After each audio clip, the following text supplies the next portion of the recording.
un petit coin de vallée immaculé dans le Jura. Un désert blanc et silencieux, régulièrement rompu par les aboiements d'une meute de 15 chiens. Sous le gigantisme des épicéas, Sophie Tissot nous ouvre son univers empreint de passion, de caractère et parfois de solitude. Moi, j'ai toujours rêvé d'une maison dans les bois. On y est presque. Voilà, moi, c'est mon petit paradis, quoi. Mais c'est vrai qu'il y a le paradis et il y a tout ce qui va avec.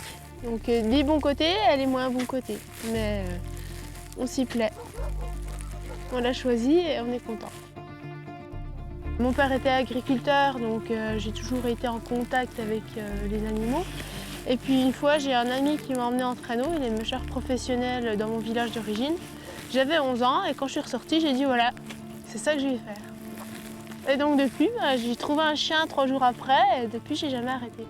Cani-raquette, cani-rando, traîneau à chiens, ici les plaisirs d'hiver sont en communion avec les chiens nordiques. Ce matin, c'est une sortie en ski joring qui se prépare. Le ski joring, c'est du ski de fond tracté par un chien. Donc soit en style skating, soit en style classique ou ski de randonnée nordique. Et là, donc on part en ski de randonnée. En fait, les chasseurs se déplaçaient avec leurs chiens pour aller chasser en ski. Il y a plusieurs milliers d'années et du coup, ça continue comme ça. On parle de ski joring à la fois avec les chiens ou avec les chevaux. Voilà. Les deux visiteurs se préparent, briefing et petits conseils adaptés aux conditions extrêmes du jour. Le choix du chien est déterminé par l'expérience et la personnalité du skieur.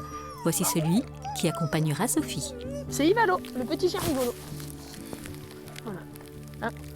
Mais bon, elle est très prometteuse, c'est une chienne qui est très calme. Donc ça devrait aller. Voilà. Voilà, viens par là, Hélène.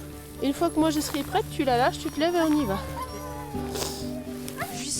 Allez, il y a 15 jours, on s'était dit c'est pas possible le ski joring, on n'en fera jamais, il n'y aura pas de neige, on voyait l'herbe sur les webcams, et là c'est le paradis, et vraiment de la poudreuse de partout.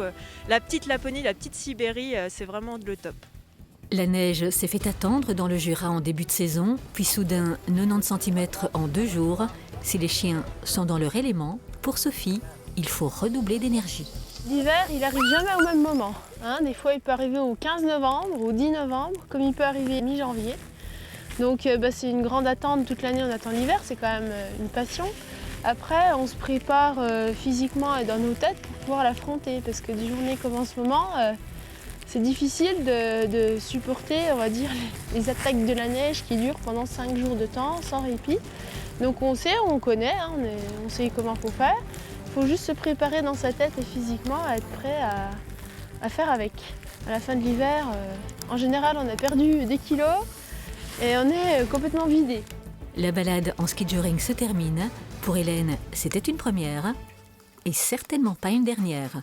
J'avais un peu peur aussi avec les conditions météo, beaucoup de neige et au final fabuleux, des paysages à couper le souffle, on n'a pas eu froid du tout. Notre seule inquiétude était la route pour revenir et finalement tout s'est bien passé et les chiens, un vrai délice. Du bonheur et du courage, Sophie Tissot mène son activité en solitaire depuis 11 ans déjà.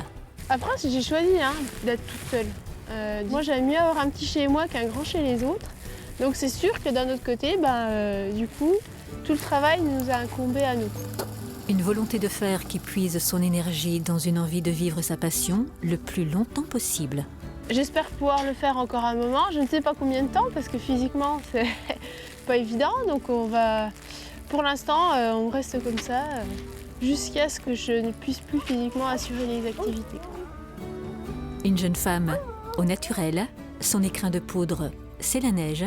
Derrière ses yeux bleu clair, Sophie nourrit ses projets d'expédition glacée en Russie ou en Laponie. Des rêves cousus de fil blanc, si ordinaires pour elle, tellement exceptionnels pour nous.